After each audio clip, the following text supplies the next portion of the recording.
ഒരുപാട് പേര് നമുക്ക് ഫോട്ടോ ആയിട്ട് എക്സ്റേസ് അയച്ചു തരാറുണ്ട്. അത് അവരൊരു അഭിപ്രായം എടുക്കാൻ വേണ്ടിയിട്ട്, അതൊരു സെക്കൻഡ് ഒപ്പീനിയനോ അങ്ങനെ ഒരു അഭിപ്രായത്തിന് വേണ്ടിയിട്ടാണ് അയക്കുന്നത്. അപ്പോൾ പലപ്പോഴും ഈ എക്സ്റേസിലൂടെ നമുക്കത് ഇപ്രകാരമുള്ള എക്സ്റേസ് ആണ് കൂടുതലും വരുന്നത്. എക്സ്റേയിലുള്ള എല്ലിൽ പൊട്ടലോ അങ്ങനെ ഡീറ്റെയിൽ ആയിട്ടുള്ള കാര്യങ്ങളൊന്നും മനസ്സിലാക്കാൻ പറ്റില്ല.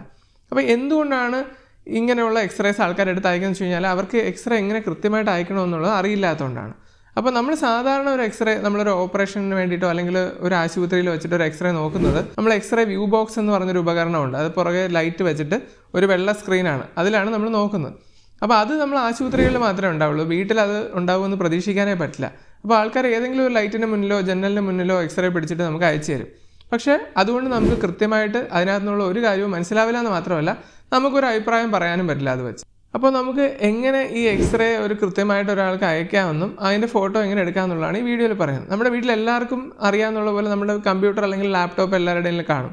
അപ്പോൾ ഈ ലാപ്ടോപ്പിൽ നമ്മുടെ ഒരു വേർഡ് ഡോക്യുമെൻറ്റ് ഓപ്പൺ ചെയ്യുക. വേർഡ് ഡോക്യുമെൻറ്റ് ഓപ്പൺ ചെയ്ത് കഴിഞ്ഞാൽ അതിലൊരു വെള്ള സ്ക്രീൻ ബാക്ക്ഗ്രൗണ്ടിൽ വരും. അപ്പോൾ അതിൽ കമ്പ്യൂട്ടറിലെ ബ്രൈറ്റ്നസ് കുറച്ച് കൂട്ടി വെച്ച് കഴിഞ്ഞാൽ ആ വെള്ള സ്ക്രീൻ നമുക്കൊരു എക്സ്റേ വ്യൂ ബോക്സ് ആയിട്ട് ഉപയോഗിക്കാം. അപ്പോൾ അതിന് മുന്നിൽ നമുക്ക് എക്സ്റേ വെച്ചിട്ട് നമുക്കൊരു ഫോട്ടോ എടുത്ത് അയച്ചു കഴിഞ്ഞാൽ കൃത്യമായിട്ട് നമുക്ക് ആ എക്സ്റേയിലുള്ള പൊട്ടലുകളും ബാക്കി കാര്യങ്ങളും നമുക്ക് കാണാൻ പറ്റും.